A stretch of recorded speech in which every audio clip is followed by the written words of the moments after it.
Welcome to Kavya classes. Miss Sapna, hopefully आप सभी लोग बहुत ही अच्छे होंगे और क्लास को डेली अटेंड कर रहे होंगे और सारे पॉइंट आपको क्लियर हो जाते होंगे।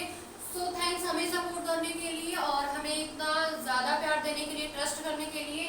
सो पिछली क्लास में हमारा क्या चल रहा था, एक्सक्रीटरी सिस्टम चल रहा था, जिसमें कि हम किडनी के बारे में आपको बता दिए थे। तो जो किडनी की मेन इकाई है वो क्या है, किडनी की मेन इकाई नेफ्रॉन थी। इट मींस किडनी बनी किससे थी, नेफ्रॉन से बनी थी और उसकी संख्या कितनी थी, 8 लाख संख्या थी। ठीक है, कितनी, 8 लाख संख्या थी।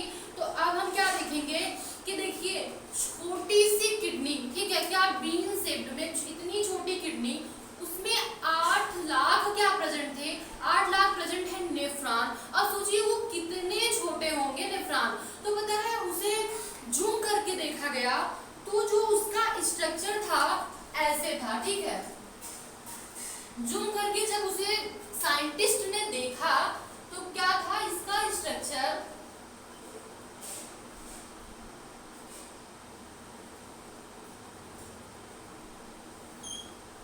ठीक,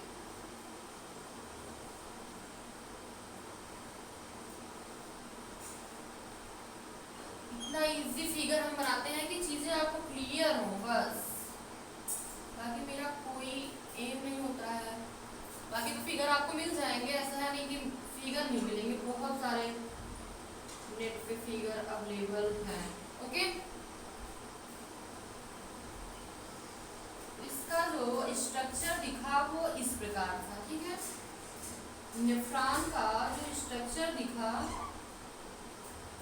ये पतला होता है, जस्ट आपको दिखाई दे इसलिए हम इसे मोटा कर दे रहे हैं। ओके, आई होप कि ये आपको अच्छे से दिखाई दिया। फिर पता है क्या कि जब इसे जूम करके देखा गया तब क्या इसका स्ट्रक्चर इस तरीके से दिखाई दिया एंड इसके सामने क्या, इसमें क्या ये गुच्छे जैसी स्ट्रक्चर, गुच्छे जैसा संरचना दिखाई दिया, जिसे क्या बोलते हैं, ग्लोमेरुलस। क्या, ये क्या है, ग्लोमेरुलस। ओके, ये क्या है, ग्लोमेरुलस। That's clear. अभी हम बताएंगे कि ग्लोमेरुलस क्या होता है। एंड ये जो है इसके जस्ट पीछे वाला भाग, इसे बोलते हैं वोमेन संपुट बोलते हैं या वोमेन कैप्सूल बोलते हैं। ठीक है, जो आपको सही लगे वो आप यूज कर सकते हैं, कैप्सूल। एंड ये क्या है, ये पूरा क्या है, नेफ्रॉन है। तो क्या कि जब इसे और क्या किए कि इसे जूम करके देखा गया तो पता है इसमें क्या दिखाई दिया, फर्स्ट क्या इसका ऐसे स्ट्रक्चर दिखाई दिया, that's clear my point. And फिर क्या दिखाई दिया, गुच्छे जैसे ही स्ट्रक्चर, गुच्छे जैसी संरचना दिखाई दी, जिसे क्या बोलते हैं, ग्लोमेरुलस। That's clear. एंड फिर क्या इसके पीछे का भाग क्या, वोमेन कैप्सूल। एंड फिर क्या, नेफ्रॉन। अब आइए देखते हैं कि ये जो ग्लोमेरुलस होते हैं उनका वर्क क्या है। ठीक है, तो फर्स्ट क्या देखेंगे, ग्लोमेरुलस।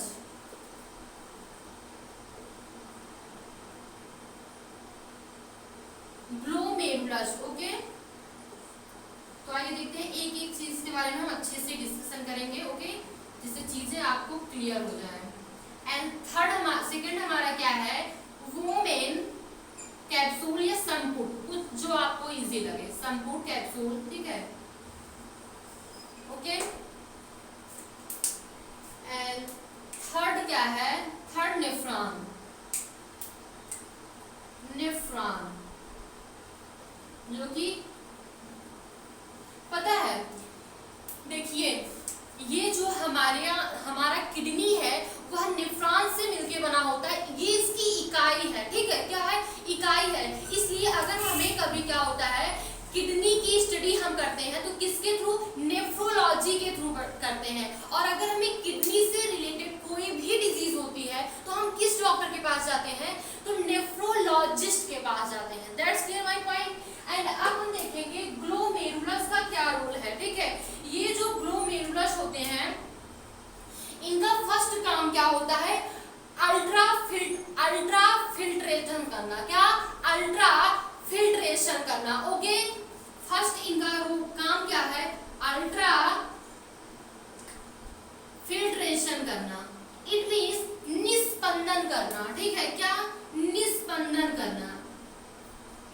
अब निस्पंदन से आशय ये क्या है कि पता है जैसे ही यहाँ पे ब्लड आया, ठीक है, ग्लोमेरुलस में जैसे ही ब्लड आया, ये पता है क्या करते हैं, ये क्या करते हैं कि जिस रक्त में, ब्लड में जो छोटे छोटे पार्टिकल्स होते हैं उसे ये क्या करते हैं, छानते हैं। इट मीन्स एक प्रकार से इसे कह सकते हैं कि रक्त में कणों को छानना, क्या कि रक्त में जो कण प्रेजेंट होते हैं उसको छानने का काम करते हैं। That's clear my point. तो अब हम क्या देखेंगे, रक्त के कणों को छानना। ओके, दैट्स क्लियर, छानना। और पता है फिर इनका थर्ड काम क्या होता है, थर्ड काम ये होता है कि जैसे ये क्या किए, रक्त को छाने, रक्त में से जो क्या कि छोटे छोटे कण थे, गंदगी थी, उसे साफ कर दिए, क्लीन कर दिए। उसके बाद यह क्या, ब्लड तो शुद्ध हो गया, फिर शुद्ध रक्त को वापस भेज देना। क्या, शुद्ध रक्त को वापस भेजना। ओके, यहां तक चीजें आपको अच्छे से क्लियर हो गई कि ये क्या करते हैं, अल्ट्रा फिल्ट्रेशन का काम करते हैं, निस्पंदन का काम करते हैं। जो हमारे ब्लड में, इट मींस किडनी में जो ब्लड आता है नेफ्रॉन के थ्रू, उसमें क्या होता है कि रक्त में छोटे छोटे पार्टिकल प्रेजेंट होते हैं, जिसे ये क्या करते हैं, छान देते हैं और फिर क्या करते हैं, शुद्ध रक्त को वापस भेज देते हैं। ओके, अब हम क्या देखेंगे, वोमेन, दूसरा हमारा क्या है, वोमेन संपूर्ण। आप देखिए यहाँ क्या होता है, ये ग्लोमेरुलस भाई साहब इतने अच्छे हैं कि अगर इनके पास ब्लड आया, मान लीजिए छोटे छोटे पार्टिकल के, तो ये क्या किए, छान दिए। लेकिन ये महाशय का क्या करते हैं, विटामिन, प्रोटीन्स, सारे जो न्यूट्रिएंट्स होते हैं सभी को ये छान देते हैं। क्या करते हैं, सभी को ये छान देते हैं ये महाशय। ठीक है, जब ये सभी को छान देते हैं तो पता है, तो ये जो वोमेन संपुट होते हैं वो क्या करते हैं, रीएब्जॉर्प्शन करते हैं। क्यों करते हैं यू रीएब्जॉर्प्शन, पुनः अवशोषण इसलिए करते हैं कि ये भाई साहब तो सभी को छान दिए ना, तो हमारे बॉडी में प्रोटीन्स और विटामिन कुछ रहेगा ही नहीं। तो ये वोमेन संपुट क्या करते हैं, ये क्या करते हैं, रीएब्जॉर्प्शन करते हैं। इट मींस जो पदार्थ, आवश्यक पदार्थ को ये क्या करते हैं, आवश्यक पदार्थ को पुनः अवशोषण कर लेते हैं। तो क्या वोमेन संपुट क्या करते हैं, आवश्यक पदार्थ को, पदार्थ का अवशोषण करना, पुनः पुनः अवशोषण करना। ठीक है, वोमेन संपुट का क्या होता है कि जो आवश्यक पदार्थ होते हैं उनका पुनः अवशोषण करना, रीएब्जॉर्प्शन करना। ठीक है, ये तो इनका वर्क हुआ। फिर ये क्या किए कि यूरिया को अलग कर देते हैं, किस विधि के द्वारा, डायलिसिस के द्वारा। क्या, यूरिया को अलग कर देते हैं, यूरिया को अलग। ठीक, अब किस प्रोसेस के थ्रू, तो क्या, डायलिसिस के थ्रू। डायलिसिस के थ्रू ये क्या करते हैं, यूरिया को अलग कर देते हैं और किसे दे देते हैं, तो ये क्या करते हैं, जो यूरिन होता है, यूरिन किसे दे देते हैं, ये नेफ्रॉन को देते हैं। नेफ्रॉन क्या करता है, पेशाब का फॉर्मेशन, पेशाब का निर्माण कर देता है। ठीक है, आई होप कि ये आपको बहुत ही अच्छे से ये क्लियर हो गया होगा कि जो हमारा नेफ्रॉन है वो क्या है, कि एक प्रकार से यह इसकी इकाई होती है। किसकी इकाई होती है, तो किडनी की इकाई होती है, क्योंकि किडनी हमारी नेफ्रॉन से बनी होती है, 8 लाख की संख्या में प्रेजेंट होते हैं। और फिर क्या, इतने छोटे होते हैं, इसे जूम करके देखा गया तो कुछ ऐसा ही स्ट्रक्चर दिखाई दिया। फर्स्ट क्या, ग्लोमेरुलस, जो कि क्या करता है कि रक्त को छानता है, रक्त में जितनी गंदगी होती है, छोटे छोटे क्या होते हैं, कण होते हैं, उसे छानता है। और फिर ये महाशय इतने वो होते हैं कि सभी को छान देते हैं। तुमको भी छान दो, आओ इधर आओ, प्रोटीन इधर आओ, इधर आओ। और क्या, प्रोटीन, और फिर क्या, न्यूट्रिएंट्स जितने भी होते हैं सभी को ये छान देते हैं। और फिर क्या, शुद्ध रक्त को वापस भेजना। उसके बाद वोमेन संपुट को जब पता चलता है, अरे अरे अरे पागल हो गया, काहे लिए प्रोटीन और सभी को छान दे रहे हो, तो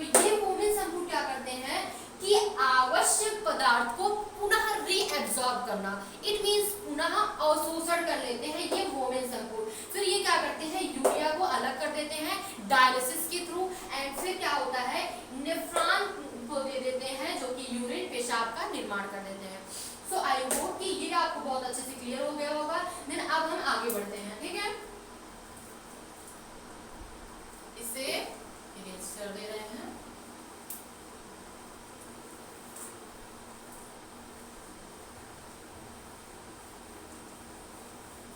ओके,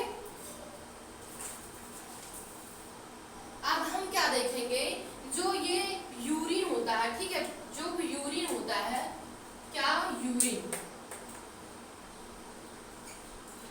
जो यूरिन होता है, ठीक, पेशाब, ओके, इसमें क्या होता है कि यहाँ से क्वेश्चन काफी बना हुआ है कि इसमें वाटर, पता है जल कितने परसेंट होता है, तो जल कभी भी पूछा जाए तो 95%, ठीक है, क्या जल 95% होता है, और 2% क्या होती है, 2% होती है अमोनिया, सॉरी 2% अमोनिया नहीं, 2% यूरिया होती है। ये क्वेश्चन काफी बार पूछा गया है कि क्या कि यूरिया की मात्रा कितनी होती है, तो 2% होती है, 2% होती है, ठीक है, यूरिया। और पता है क्या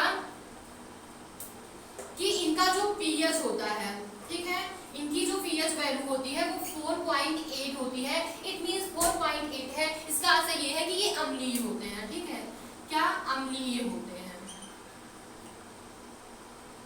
अम्लीय होते हैं। That's clear my point. उसके बाद फिर क्या देखेंगे, पता है जैसे कि हम आपको बताए थे डाइजेशन में लेटरिन का रंग पीला क्यों होता है, कलर पीला क्यों होता है, बिलीरुबिन के कारण। लेकिन यहाँ टॉयलेट का कलर क्या होता है, येलो क्यों होता है, पता है यूरोक्रोम के कारण, ठीक है, पीला होना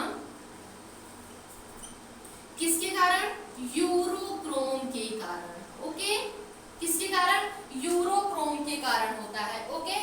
और फिर क्या देखेंगे, इसकी जो गंध होती है, ठीक, मंद नहीं है भाई, ये गंध है गंध, ठीक है, गंध पता है क्या होती है कि यूरिया तो होती है, ठीक, यूरिया निकलती है पेशाब के थ्रू, बट वही यूरिया आपको बता दें आधे घंटे बाद अमोनिया का रूप ले लेती है, तो अमोनिया, ठीक है। आई होप कि ये सारी चीजें आपको अच्छे से क्लियर हो गई होंगी। अब हम क्या देखेंगे, किडनी की जो डिजीज है, ओके, क्या किडनी की कौन कौन सी डिजीज है, बस उसे अच्छे से हम देखते हैं, ठीक है, डिजीज,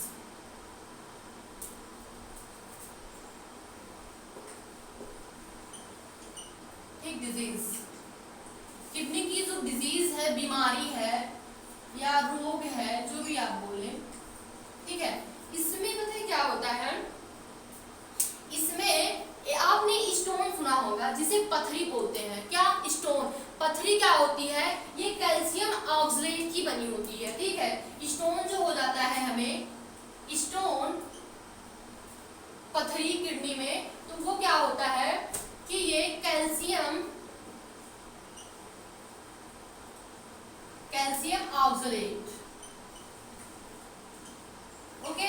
और पता है फिर हम क्या देखते हैं कि एक बीमारी होती है जिसका नाम क्या है, यूरेनिया, यूरेनियम पता है इसमें क्या होता है, यूरिया का फॉर्मेशन बहुत ज्यादा होने लगता है, ठीक है, यूरिया का फॉर्मेशन बहुत ज्यादा होने लगता है, और उनकी जो क्या होता है, जो उनकी मतलब उनका जो टॉयलेट होता है, जो यूरिन होता है, वो बहुत ही बदबू करता है, बहुत ज्यादा, ठीक है, यूरेनिया में।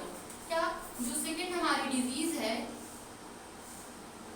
यूरेनिया, ठीक है, यूरेनिया में क्या होता है, अमोनिया की मात्रा, क्या अमोनिया की मात्रा बहुत ज्यादा हो जाती है, और इसमें क्या होता है, ये बहुत इसकी स्मेल बहुत ही ज्यादा ये स्मेल करने लगता है, इसकी अमोनिया, ठीक है। अमोनिया में क्या होता है, यूरिया तो निकलता है टॉयलेट के थ्रू, लेकिन क्या होता है आपको बताया था कि आधे घंटे बाद ये अमोनिया में कन्वर्ट हो जाता है, ओके। तो इसमें हम क्या देखें कि ये जो यूरेनिया डिजीज है उसमें अमोनिया का फॉर्मेशन बहुत ज्यादा होने लगता है। और अब हम क्या देखेंगे, ये क्या गॉट, इट मींस गठिया, गठिया जो डिजीज होती है, नॉर्मली बहुत लोग, मतलब बहुत ज्यादा लोग ये गठिया से परेशान है, क्या गठिया से परेशान है। इसमें पता है क्या होता है, इसमें यूरिक एसिड की मात्रा बहुत ज्यादा बढ़ जाती है।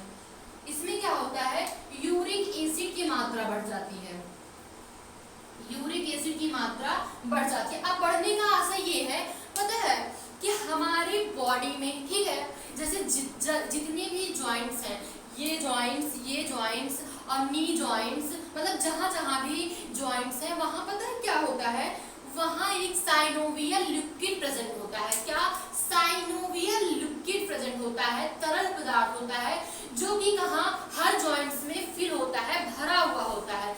लेकिन वो क्या होता है, जब हमारे बॉडी में यूरिक एसिड की मात्रा बढ़ने लगती है या यूरिक एसिड की मात्रा बढ़ जाती है, तो यही साइनोवियल जो लिक्विड होता है वो सूख जाता है। ठीक है, वो सूख जाता है। तभी इंसान को क्या होता है, पर किसी भी व्यक्ति को क्या होता है, सारे जॉइंट्स में दर्द होना शुरू होता है। ठीक है, इट मींस गठिया, जैसे जहां जहां गांठ होती है, गठिया का मतलब जहां जहां भी गांठ होती है वहां वहां दर्द होने लगता है। कि जो हमारी बोन्स होती है ना, वो क्या होती है, ऐसे टूटने लगती है, ऐसे। अभी आप ऐसे हाथ किए, जो जिसका मतलब गठिया यूरिक एसिड बढ़ा होता है, तो उनमें क्या होता है, ऐसे टूटती हैं। अगर वो बैठे तो बैठने में भी उनको पेन होता है, उठने में भी, चलने भी, मतलब बेचारे बहुत परेशान होते हैं। जिसको भी गठिया जिसका भी यूरिक एसिड बढ़ जाता है, जिससे गठिया डिजीज हो जाती है, उनको बहुत प्रॉब्लम होती है। ठीक है, अगर किसी के जॉइंट्स दर्द हो रहे हैं, फिर जॉइंट्स में पेन हो रहा है,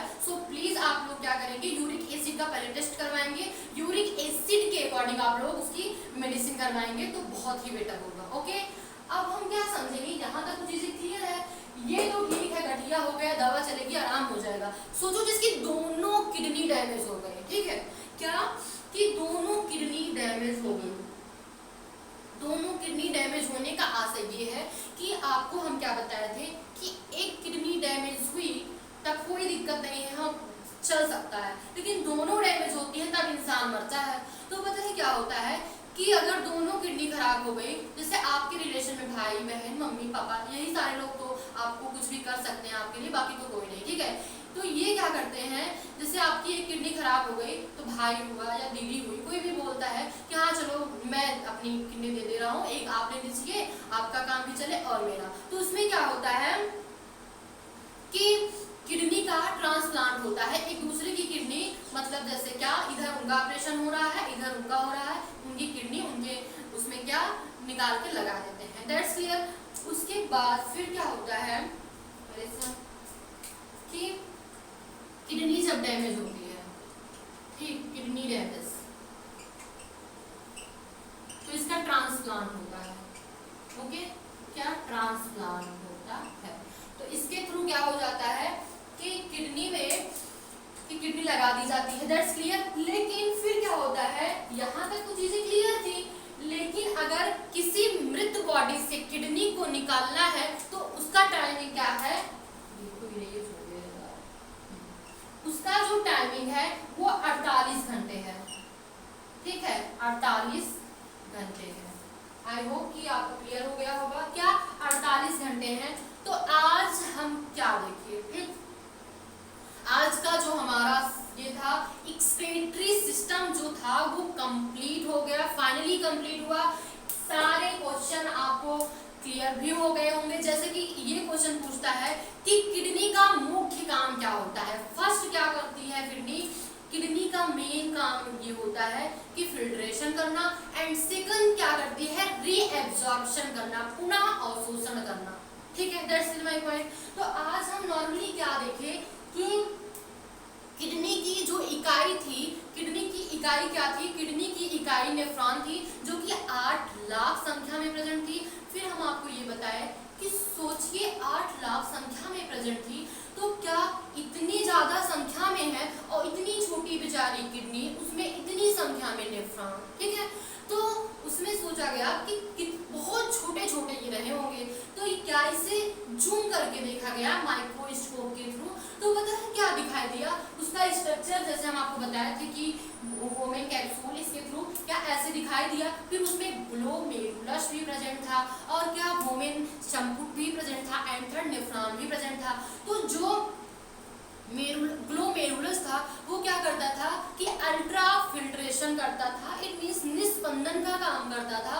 और फिर क्या करता है कि ब्लड में जैसे ही क्या हुआ कि ब्लड में ये गुच्छे में इट मीन्स ग्लोमेरुलस में ब्लड आया, वो क्या करता है उसके कण को छान देता है। छानता तो है ठीक है, लेकिन ये क्या करते हैं ग्लोमेरुलस महाशय इतने दयालु हैं कि प्रोटीनों छान देंगे, प्रोटीन को भी छान देंगे और किसको, जो विटामिन है, मतलब आओ भैया तुम्हें सभी को छान देते हैं ये। आप सोचिए जब सभी छन जाएंगे तो हमारी बॉडी में विटामिन और प्रोटीन्स रहेंगे कहाँ से। तो फिर ये क्या है, फिर क्या हुआ वोमेन संपुट आए। क्या वोमेन संपुट, जो कि क्या किए, अरे भाई साहब तुम तो सभी को छान दिए, तो ये क्या किए रीएब्जॉर्ब किए, इट मीन्स रीएब्जॉर्प्शन किए। इट मीन्स क्या कि ये जितने भी आवश्यक पदार्थ, विटामिन, न्यूट्रिएंट्स एंड जो भी हैं सभी को ये क्या किए पुनः अवशोषण कर लिए। क्या किए, आओ सभी लोग, सभी का काम है आओ सभी को बुला लिए, अपने पास बुला लिए, ठीक है, जस्ट आपको समझाने के लिए। तो क्या किए कि ये जो वेवेन संपुट थे वो क्या किए सभी को रीएब्जॉर्ब कर लिए जो कि आवश्यक पदार्थ थे, जस्ट क्लियर। फिर क्या किए डायलिसिस के थ्रू यूरिया को अलग कर दिए और किसको दे दिए, ये किसको दे दिए, यूरिया को नेफ्रॉन को दे दिए, जो कि ये क्या कि इसका टॉयलेट का निर्माण कर दिया। ओके, यहाँ तक चीजें क्लियर हुई। फिर हम आपको क्या बताए कि टॉयलेट में इट मीन्स पेशाब में 95% वाटर होता है, 2% ये क्वेश्चन आया है यूरिया होती है, ठीक है। और इसका जो पीएच होता है 4.8 होता है, इट मीन्स इसका स्वभाव क्या होता है अम्लीय होता है, दैट्स क्लियर। और जो क्या कि जो जो इसका कलर होता है टॉयलेट का वो येलो क्यों होता है, तो यूरोक्रोम के कारण। जैसे कि पिछली क्लास में हम डाइजेशन में बताए थे कि लैट्रिन का रंग पीला क्यों होता है, बिलीरुबिन के कारण होता है, लेकिन यहाँ यूरोक्रोम के कारण होता है, दैट्स माय पॉइंट। फिर हम आपको क्या बताया डिजीज स्टोन में क्या होता है, जो पथरी होती है उसमें क्या है कि कैल्शियम ऑक्सलेट की बनी होती है। एंड देन यूरेनिया एक डिजीज होती है जिसमें यूरिन का फॉर्मेशन बहुत ज्यादा होने लगता है। फिर क्या बताया कि गॉट मतलब गठिया रोग में क्या होता है यूरिक एसिड की मात्रा बहुत ज्यादा बढ़ जाती है, जो साइनोवियल लिक्विड होता है वो सूख जाता है, इसलिए क्या होता है ये यूरिक एसिड बढ़ने से वो सूख जाता है। ओके, और फिर क्या होता है किडनी डैमेज हो जाती है तो इसका ट्रांसप्लांट हो जाता है। तो आई होप आप सभी को ये सारी चीजें बहुत ही अच्छे से फनी वे में क्लियर हो गई होंगी।